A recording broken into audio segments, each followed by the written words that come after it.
thanks everyone for coming, and especially thank you to Harry and Brittni for inviting me to come and speak, and also obviously inviting me to participate in this exhibition. Just as a general introduction to my practice, it's always been very difficult for me to sum up my practice in any kind of simple, easy, soundbite kind of way. It's changed a lot over the past 2 or 3 decades. It's gone through a lot of different shifts. Currently, I would say that I operate in a lot of different modes. I don't have a specific medium that I work in. I don't really paint or sculpt. I don't even have a very materially based practice. I work primarily with ideas and relationships between things that already exist in the world. So I do work with found materials, appropriated materials a lot. I try to think very broadly when I say materials. I try to think very broadly about the idea of materiality, and I'll try to talk a little bit more about that, or we can have a conversation about that. Over the past couple of years, sort of going through the pandemic, I started thinking a lot about fossil fuels as kind of inherently occult materials, and not occult in a kind of, goofy, new agey, mystical kind of way, but occult in the true sense of the origin of the word as something hidden. Fossil fuels are unique because they are mineralogical resources, but they derive from living organisms. Petroleum in the case of algae and plankton, and coal in terms of plant material. Thinking about this idea that our whole world and all of contemporary civilization since the dawn of the industrial age to the present is underwritten by energy provided from a material that is composed from formerly living organisms that lived hundreds of millions of years ago, generally 300 to 350 million years ago, particularly in the case of coal. And that kind of led me on a weird kind of mind-mappy spiral of different kinds of associations around technology and what we might broadly call magic. And it struck me that the project of technology, which we're all kind of grappling with the effects and the affordances of in our contemporary moment, is really, even though we think of technology as a sort of highly rational project emerging from the legacy of the Enlightenment and scientific method and scientific thought, it remains, I think, very entangled with older ideas about desire and wish fulfillment and a relationship to, again, practices that we think of as magic. And what is magic broadly? I'm not talking about stage magic, obviously. I'm talking about like magic of spells and things like that. Is the desire to have one's will manifested materially with as little expenditure of actual effort as possible. And I think if you think about certainly our relationship to technology at the interface level, many of our tools and devices at that level of user interface sort of attempt to replicate the feeling of magic. And this has particularly become the case with digital tools where you just say, Alexa, do this. You summon an invisible entity out of the ether and have it, do your bidding, or you swipe on something, or you snap your fingers, or you clap and lights turn on, or all these things that are meant to give us this sort of feeling that our will is manifested with just a gesture or a word, which is also the project of magic. Now, the problem with that is that that's not really what's happening. What's happening is that behind the scenes, there's enormous amounts of labor and resource extraction and exploitation and massive hard infrastructure that encircles the globe, often with calamitous effects on the environment or social systems in the case of like exploitative labor. I think that what I'm trying to get at is that the project of magic and the project of modern technology inform each other to larger degrees than we would think. And that both are projects that involve hiding costs. And capitalism, of course, is a system that is really adept at hiding costs out of sight. So these were all things that I was thinking about. And I think that the way that I approach working isn't didactic. I don't necessarily have a point that I'm trying to make. I'm not making an argument. I'm just thinking for myself through the associations that these things lead to. I was, in the case of fossil fuels, I got interested in coal because I was reading about John Dee, who some of you may know who that is. I know Harry knows who John Dee is, but John Dee was a mathematician and astronomer in the court of the first Queen Elizabeth, so like late 1500s, early 1600s. And as Dee got older, so this is also a moment in time where, at least in Western civilization, there was a kind of blurry line between what we now think of as science and what we used to think of as magic. You had people practicing alchemy. That was not considered a fringe thing, it was considered a legitimate form of inquiry. That gradually was one of the things that led to what we now think of as science. So Dee was kind of existing in a moment where those things were not distinctly defined from each other. And as he got older, he became he was frustrated with the slow pace of his knowledge acquisition, and he became increasingly obsessed with the idea of trying to like discern or obtain the kind of underlying mechanisms of how the universe worked. And so he turned to a form of divination broadly known as scrying. Scrying is like any type of divinatory practice that involves looking into something to have some kind of vision about something either that happened in the past or something that's happening distantly from you or something that might be happening in the future. And so Dee wound up working with a number of mediums, most famously Edward Kelly, who was also sleeping with his wife, that's another story, and amassed this collection of scrying crystals, some quartz, some obsidian from a lot of different places, and he was having his mediums gaze into these crystals and attempt to converse with the angelic host.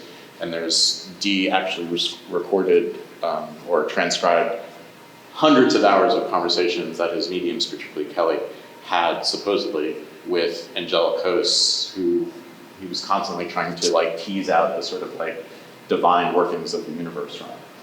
But scrying as a practice exists in many different forms and in many different cultures. In the British Museum is a collection of Dee's scrying objects, and one of them is a round black obsidian mirror. Scrying is a practice from where the term black mirror actually originates. So for a long time, no one knew where this obsidian mirror that Dee had in his collection came from. Eventually, it was determined that it was Aztec in origin. In, I don't know, maybe about 800 or 900 years ago, the Aztecs had a robust practice of making these black obsidian mirrors specifically as a form of prophecy making, and they had a god who presided over this form of divination. That god's, I can never remember it or even pronounce it correctly, but it literally translates into English as smoking mirror. It's part of the origin of the term smoke and mirrors. Somehow, from the Spanish conquest, some of these obsidian mirrors made their way to Europe. One found its way into Dee's collection. He used it. It was one of his mediumistic scrying objects. But in thinking about this, and sort of alongside this, thinking about this kind of almost necromantic idea of fossil fuels, where all the energy that we've used, again, to sort of build our contemporary civilization is underwritten by this massive store of energy that got built up, again, hundreds of millions of years ago, by plants and small microscopic organisms.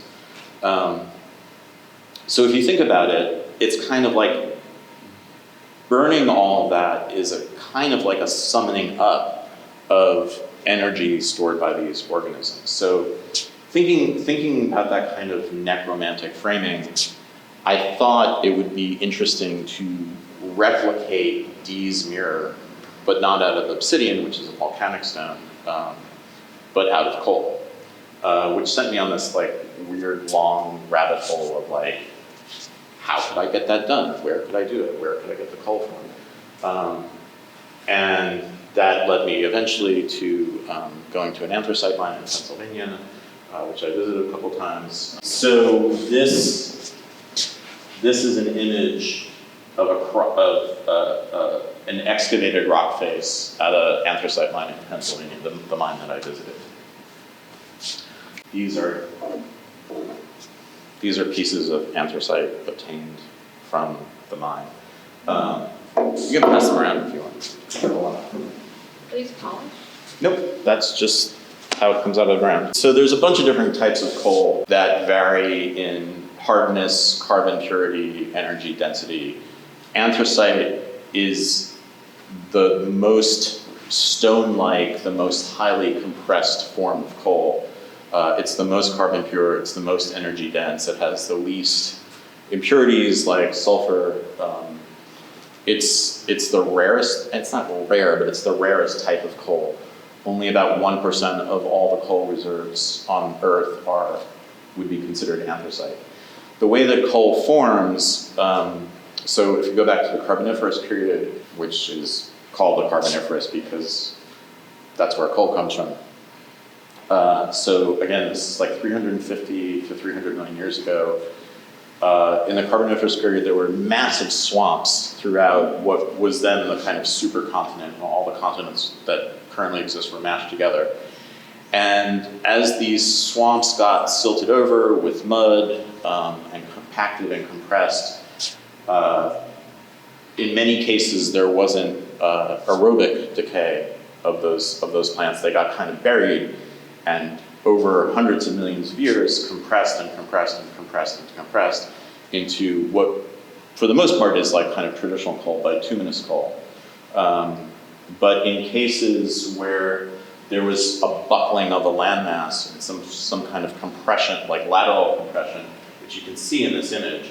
So these blacker bands, it's kind of hard to see because it's all very dark.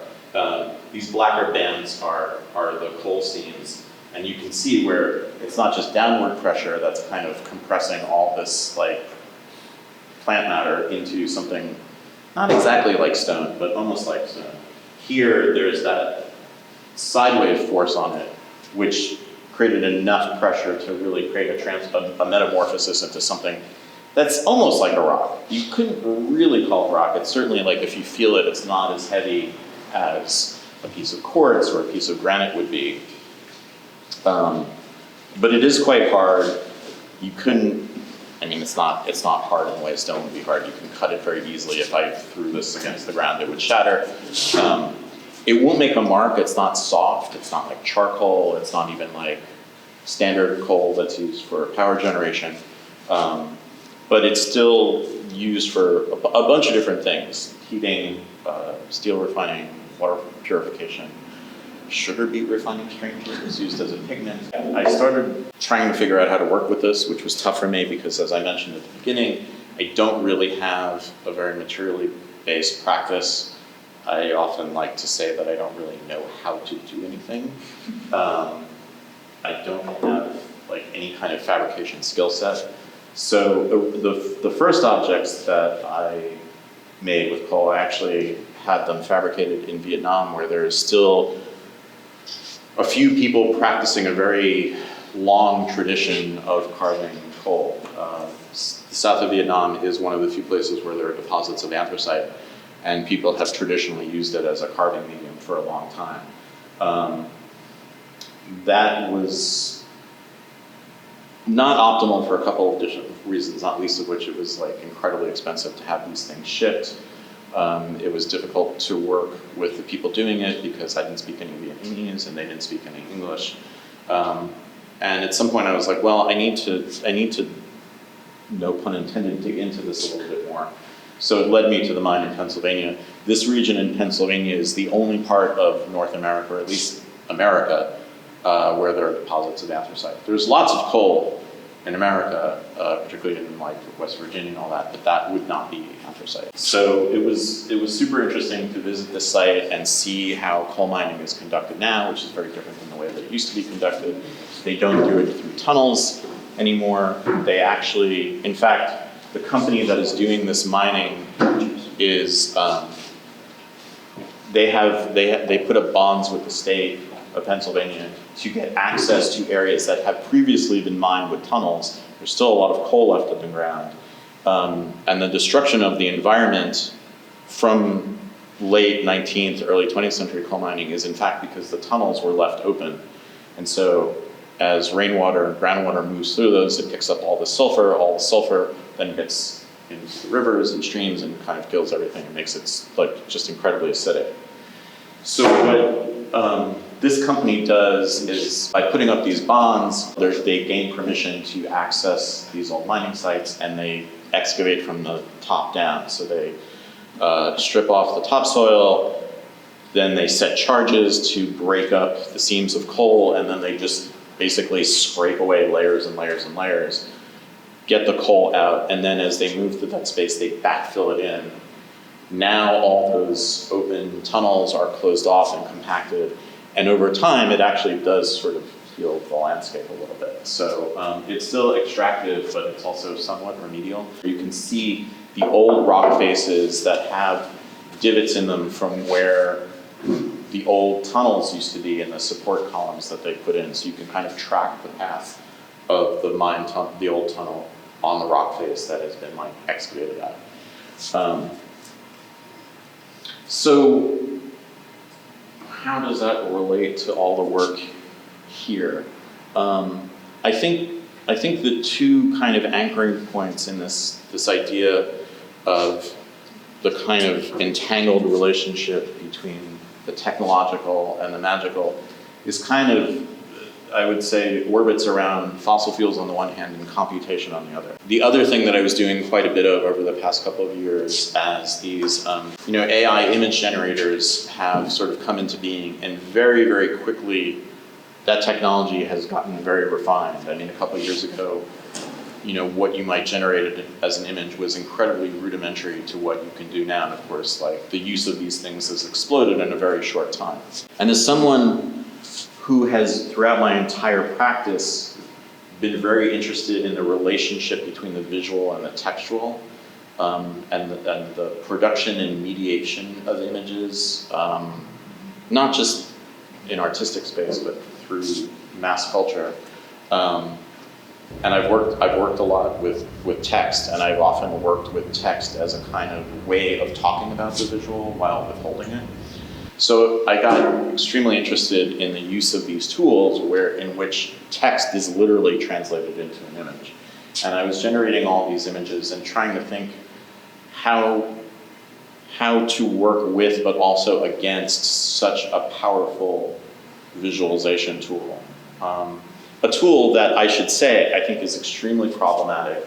It itself is inherently extractive in a bunch of different ways. I mean, I'm assuming that at this point most people are kind of aware of these systems and the copyright problems, the kind of intellectual property extraction that's going on in the way that the models are trained, as well as the massive energy consumption that is involved in these systems. And so the relationship to me between AI and computation and something like a piece of coal is, it's several-fold. One is that 40% of the electricity globally is still produced by burning fossil fuels, mostly coal. So a huge chunk of everything we do online, be it Google or using Amazon or posting things to Instagram, is being underwritten, at least at the global level, by burning this stuff. Not anthracite specifically, but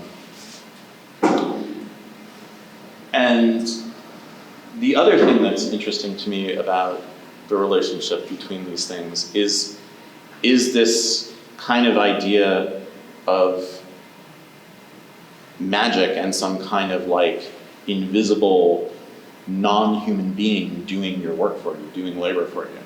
So, you sit down with Midjourney or Stable Diffusion or Flux or any of these image generators and you speak something, you use language to say, I want a picture of a cat on a rocket ship, or I don't know, any of the weird images that people use these tools to make. Burning an enormous amount of energy going through, it seems like the internet, the cloud, all these words that create a sense of a kind of natural, immaterial space around us. Like, oh, it's on the cloud. But there is no cloud, right? What there are is dozens, if not hundreds, of server farms, data centers all around the earth, these kind of like concrete bunker-like spaces that are consuming huge amounts of electricity, generating huge amounts of heat as a process of all these servers running. Like, where is this energy coming from? Where are all the rare earth metals that are in all these servers being extracted from? What are the economic and labor costs of all of us being able to sit down and do even a Google search? By the way, so 1 BTU, I couldn't tell you how many BTUs would necessarily be in this particular piece of coal. I can tell you that in 1 ton of coal, there's roughly 27 million BTUs of energy, and doing a Google search is just a little under 1 BTU. So 1 ton of coal is maybe about 26.5 million Google searches. I don't know what it is for image generation because those numbers seem to be very difficult to get to. So a piece that's in the show that was also in the solo exhibition I did in March in San Francisco, around the corner, this TV, this monitor, is showing just a close-up of a server rack in a data center. So it's just a window into this kind of computational space, this sort of non-human, non-sentient kind of agency that we have constructed that kind of stands in or is a proxy for that entire system of industrial computation that's going around that pretty much underwrites everything we do at this point. Another main piece in the show is also kind of around the corner, and it's a collection of photographs. It's that pile of photographs on the ground.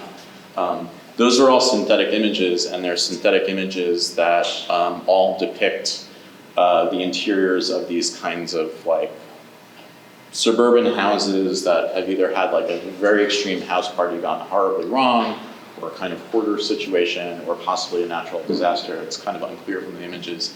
They all feel, if you look at them casually, you might think that they're actual photographs, and in fact they're printed as photographs through Walmart. But they're all synthetic images. So it's a suite of 72 images that are printed in mass quantities and sort of presented almost in a Felix Gonzalez Torres kind of pile on the floor. And it's meant, I don't know, I don't have like a great explanation of the piece except that it's kind of thinking about the excess of our relationship to the world, and particularly in the US as like a very consumer-driven culture where we like burn through things. There's a lot of waste. There's a lot of exhaustion of resources, as well as the excess of the synthetic image generators. Because one of the things that's peculiar about them is that there's sort of no endpoint to your capacity to make endless versions of the same image. So you can spend some time working with the prompt and getting the particular kind of image you want, and then you can just make endless variations of that same image. They'll all be the same and they'll all be slightly different. And so the logic of these systems suggests that there's really no endpoint, that you just keep going, you just keep generating more, burning through more. And so the work is just kind of thinking, I don't know, trying to put those things into tension a little bit. I've done a number of works that use AI in some ways, but I'm not like a huge advocate of it. I think that it's a tool that is sort of with us. It's not going anywhere. It's being implemented everywhere at like an incredibly rapid pace. And so I think that it's there, like we have to engage with it. We have to think about it as an artist particularly a visual artist or an artist who thinks about visual things, I have to be in some kind of dialogue with it. But how to use it as its own kind of material, I think, is the challenge. I'm not interested in just using it to make images that are cool because it's too easy to do that. I'm interested in trying to think about how the output of these systems and the systems themselves represent a very expanded kind of materiality, almost like a hyper-object materiality that, I don't know, I think is very, very hard to work with. The other work in this exhibition, that is the one new work that I made for this exhibition, no, that's not true, the viewing station is also new work, are these little goofy face stickers that are just kind of scattered throughout the space.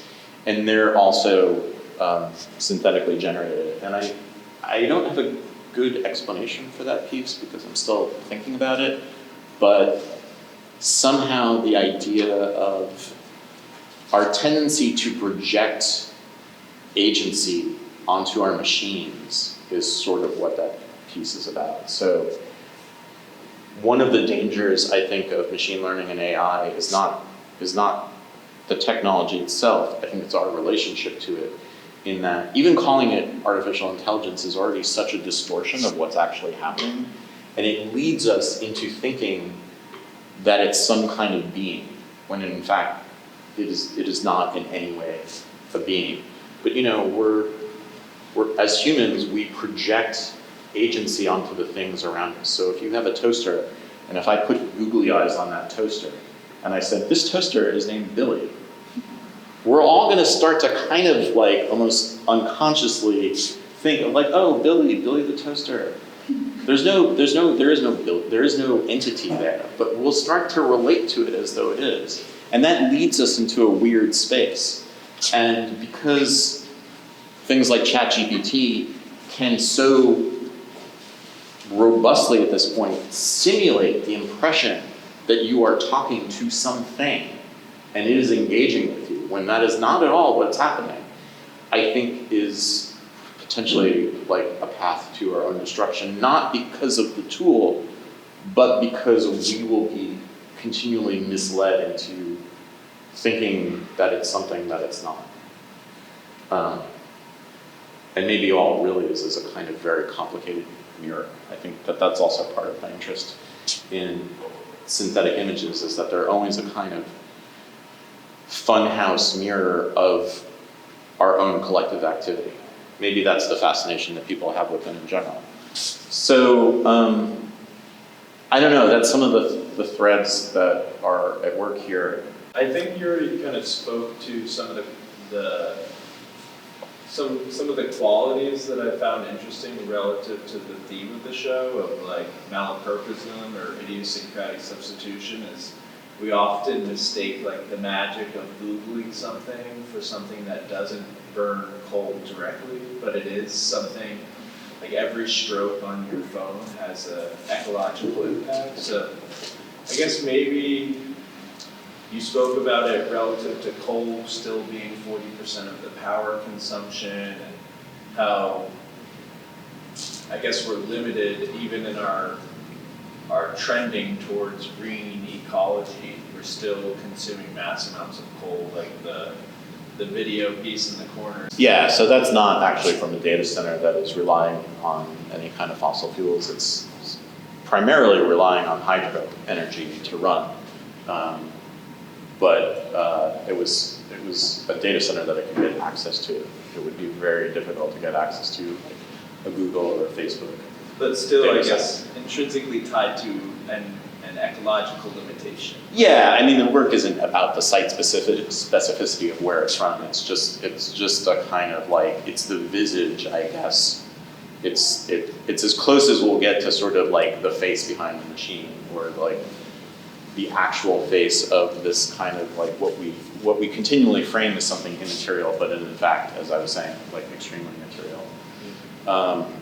You know, in the title of that piece is "For Thou Wast a Spirit Too Delicate." It's a specific line taken from The Tempest.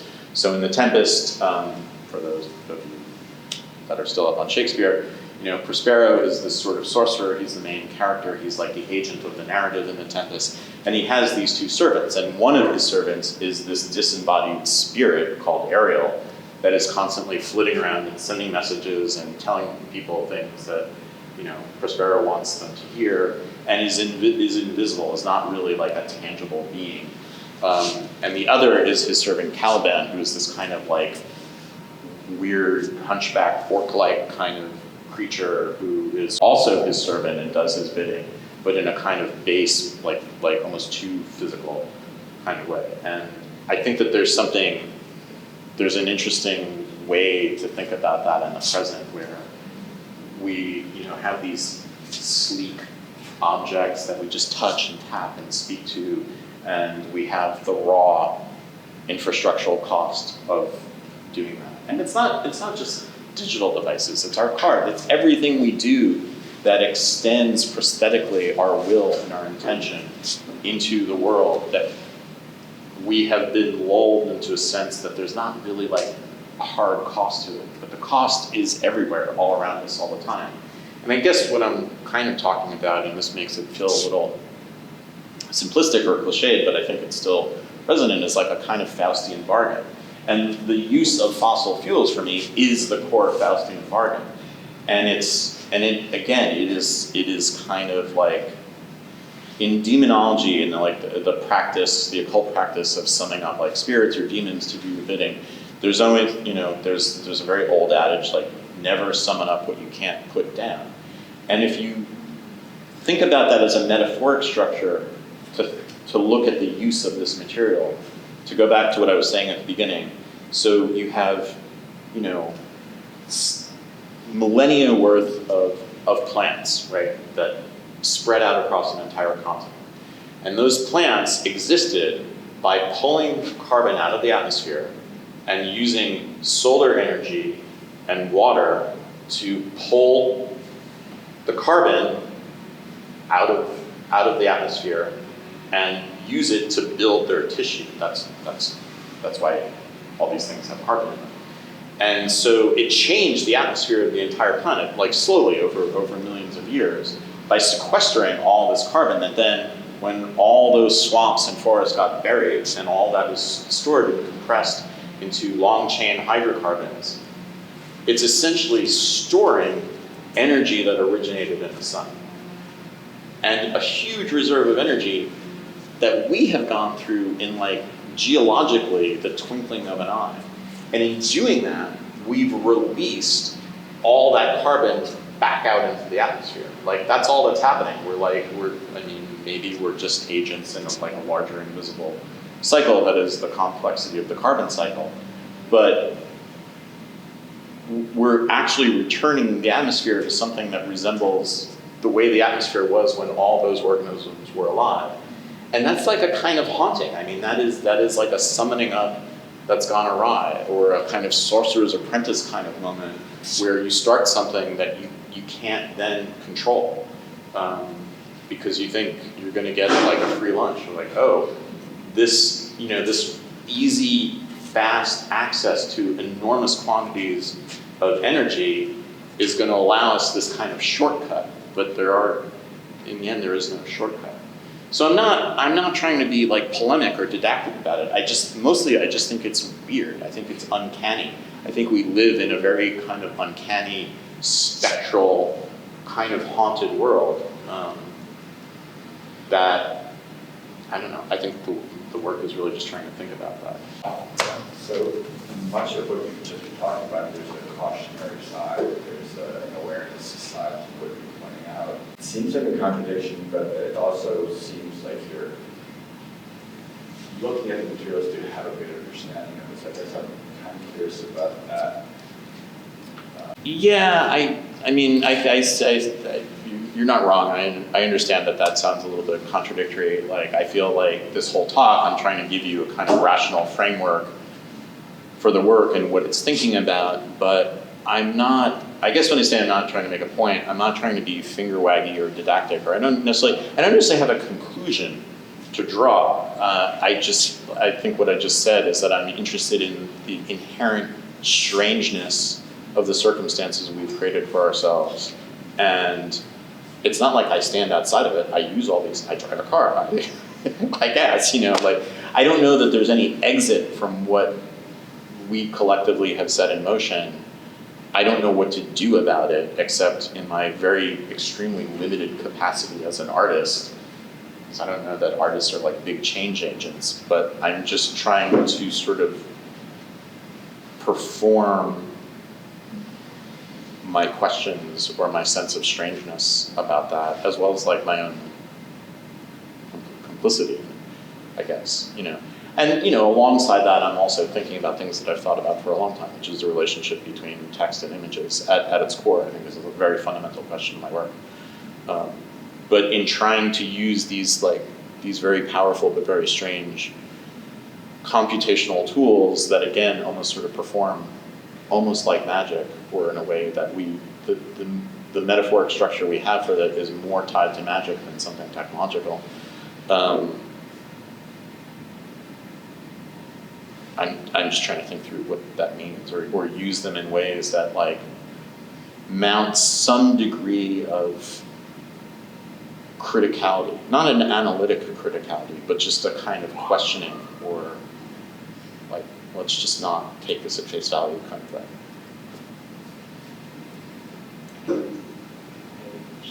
Yeah. I was wondering if you thought of like the other words or phrases you might use instead of fossil fuels to better maybe describe the sorcery and the magic around this. I mean, you get people who are ignorant who are like, yeah, that's dinosaurs, with fossils, and like the idea of fuel, and I'm just thinking about like word choices and even the idea of clean energy versus like dirty energy, and if you thought about some of those like vocabulary that kind of comes along with some of this. I mean, I think it's a great point. I don't know that I feel equipped to come up with a term that like magically changes our kind of cognitive relationship to that. I think that fossil fuels is actually a very weird term that we just use so much that we don't think about what it actually is. Like, oh, but it's like fossils. Like what is that? It's like, if you wrote a science fiction story and you're like, oh, we went to this planet and like the whole civilization ran on this like weird black goo that was composed of creatures that used to live on that planet, we'd be like, oh, that's super weird. But that's our world, I think that that's part of the interesting project of science fiction, is that it just, at its best, it's really just holding up a mirror to a contemporary moment, but in an estranged way that you don't necessarily recognize immediately that it's talking about the world, so you don't fall into the pitfall of like automatic thinking. It makes things that are inherently strange but have become less strange just because they're ubiquitous and we're used to them strange again. And I think that's, it's a role of artistic expression as well. It's not its only role. I think artistic expression has many, many different roles, but I think the type of practice that I've always been most interested in is one that, at least in a little small way, brings some strangeness back to the world. And I think that that's part of the reason why I work with like a lot of appropriated or sort of real world material, is that I'm trying to like articulate something about that strangeness that's already in everything around us. The language is super important. This is something I was talking about when I said like artificial intelligence is a really problematic word for the system of technology, because it really makes all of us think about it in a way that I think is not only inaccurate, but leads us into a space that is wrong. But I don't have another, for a while I would try to say machine learning, because it feels like a little closer to it, but it's just impossible, because now it's just like baked in. Everyone is just saying AI, so.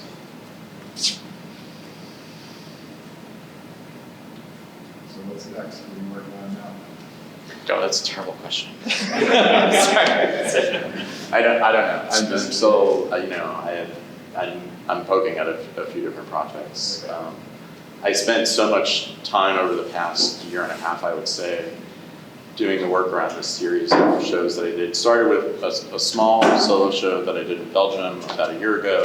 That was sort of like, it was a very small space, so it was like kind of a prelude to the bigger exhibition that I did in San Francisco in March, which has led to some of these works that are kind of still like maybe tying up some of those threads. I'm still thinking about like the image generation tools as like a thing to try to wrestle with, thinking about how the motion picture system as a kind of very huge complex rendering engine then interprets something that is a piece of text. Because all the movies we see, all start out as screenplays. So everything you see in a film started off as like a sentence or a paragraph in a script, and then hundreds of millions of dollars and thousands upon thousands of hours of human labor go into turning those sentences into incredibly technically elaborate visual spectacles.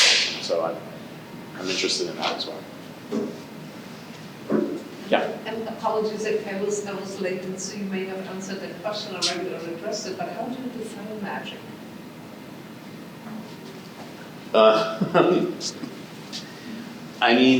I think that's a good question. I'm not. Harry might actually be a better person to answer. Yeah, of course.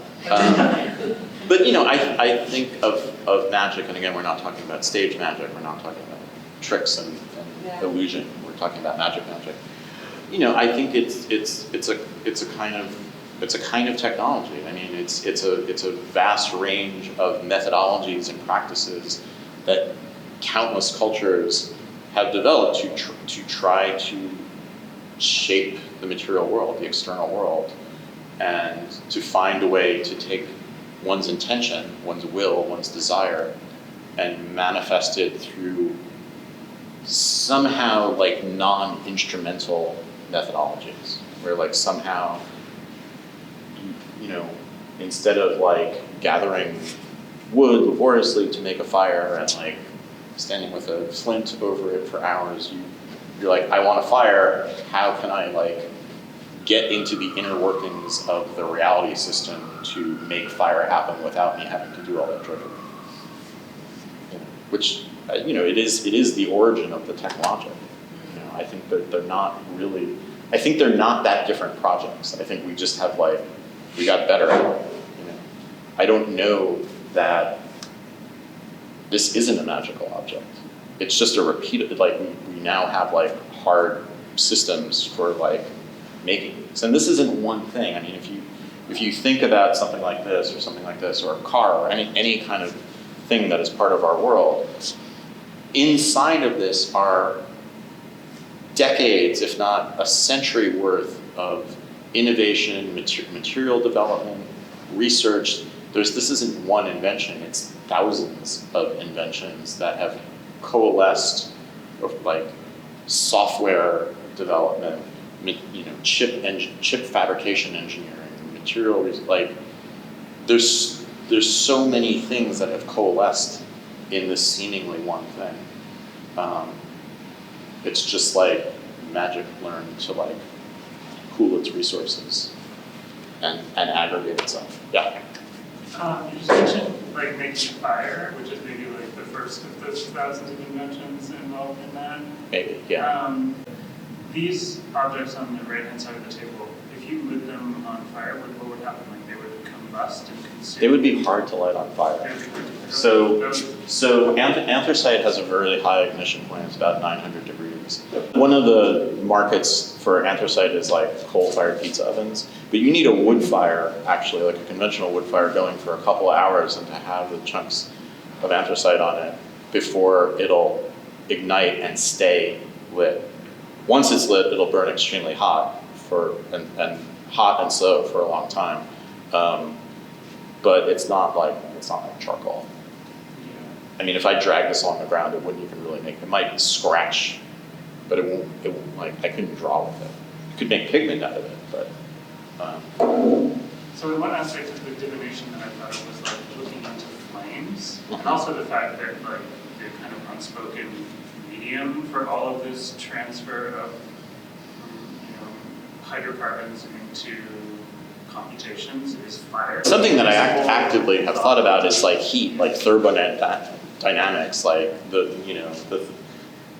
thermal energy bound up in this, the thermal energy released as waste by a server farm, the relationship to the infernal, like, the demonic or the Faustian. It's tricky because I'm not trying to say like I literally think these things are true. I just think that they operate very powerfully in a metaphoric space, but they're also like operative metaphors. Like there is a degree of truth to them. It's like, it's not wrong to say that if you burn this, you're kind of consuming the life force of something that lived a long time ago, and the energy that it took out of the sun, you are releasing. Like, that's not conventionally how we think about it, but it's, and I think it's also reasonable to say that it is a kind of summit, viewed through a certain lens. So, yeah. I'm gonna phrase this, and you don't have to have like an answer to this either, because I know you've been talking about how like the art you're creating is more so you like exploring these ideas and things you're talking about. But I guess what I want to ask is, what are some actions we can take to maybe combat some of the issues you're talking about with like our relationship with technology, and like, does that look like maybe being more mindful with how we use artificial intelligence, or how we talk about it and refer to it? I mean, that's a great question, and I don't know that I have a great answer to it. I mean, this is someone asked me something really similar when I did a talk around the solo exhibition. It was like, this is really interesting, but like, how can we communicate this more to more people? How can we as artists have more impact? And I'm like, I don't know that art is an activity that is really optimized for having immediate impacts. I think it's a type of activity that the sum total of it is really important, and it bends the arc of culture and history, but over a really long time. And I think that there has, over the past few decades, there's been this kind of weird buck passing where the real world systems, the big infrastructural systems, political systems, economic systems, social systems that have allowed all this stuff to take place are some like, oh, like, let's get some artists to like talk about this and fix it. And I'm like, we as a group have like the least agency of like anyone on the planet. And all we do is pose questions. It's not an activity that is suited to like making answers. And I have a lot of questioning around the idea that it should. It can, but it's not really what it's made for. So I think it speaks with a very quiet voice, and maybe it's a kind of insistent voice, and maybe the best thing I can do is what you're saying, is just create a little bit of mindfulness, make someone see the world that they take for granted in just a slightly different way, and I don't know, but its effects are really small. I mean, the systems that are in play that are wrecking the world. First of all, it's us. I mean, it's not necessarily us sitting in this room, but it's like all the threats that humanity faces from like maybe AI running away, or like the new round of like, the threat of thermonuclear war, or just like climate change, or like resource degradation, or exploitation, or war. They're all threats that are us.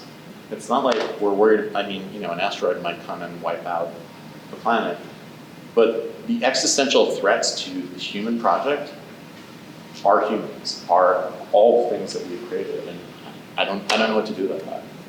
I don't know how to address that. I mean, I guess it's, like you said, just keep asking questions, and I guess keep challenging things, and keep learning. Yeah, I mean, I think the potential for art is that like someone like come to it and be like, I don't understand why someone would make this strange thing, and they have to then go through some kind of, hopefully, reflective process where like, I need to understand this more, or this makes me think about this. It's just a little nudge at best, Maybe it's just about seeing material relationships in a different way. And if it's like a kind of abstract painting, it's just, I think when you think about the total project of it, like of creative expression, it can have very, very powerful effects. But I think, I don't know, it's a funny kind of paradox. So I don't know if that answered your question. Does it have to? Okay. Yeah? You're talking about the importance in your work about the relationship between text and image. And I know there's a lot of text input into these technologies to have these different material outputs within your pieces. I guess I'm wondering if you see yourself as, also you spoke about sci-fi and the importance of that kind of within discourse. Do you see yourself as a bit of a storyteller through the use of language, or? I wouldn't say story, because story is a very specific kind of narrative structure. But I think I'm interested in narrative space, like the idea of narrative threads that run through things. A narrative is like not exactly isometric with story. Story is a type of narrative. But I do think that like narrative and scripts kind of construct the human world. I think in terms of technology, the earliest technology is language, and still the most powerful one, but also the thing, like every tool, people probably know this, for every affordance that a tool creates, it also creates invisibly sometimes like a set of limitations around itself. So that there's like the old story about like, or the proverb about, to the man with a hammer, every problem looks like a nail. That's, when we talk about technological determinism, that's sort of what we're talking about. So language itself as a technology kind of creates, like, it allows us all kinds of things. It allows us to kind of pick up reality and move it around and wield it in our thought. But it also limits how we think about the world. It puts everything into boxes of words and syntactical constructions. So as much as it allows us to do it, it also like estranges us from certain things. And I've lost the question. But in some of these recent projects, text isn't very present, but in a lot of projects I've done, maybe, between 2020 and like 2010, text, either appropriated text or writing that I did myself, was like a huge component of the project. Often exhibitions were sort of surrounded in a kind of quasi-fictive space that made you sort of question like the nature of the exhibition itself. I'm not doing that so much right now because, I don't know, I'm just not working that way.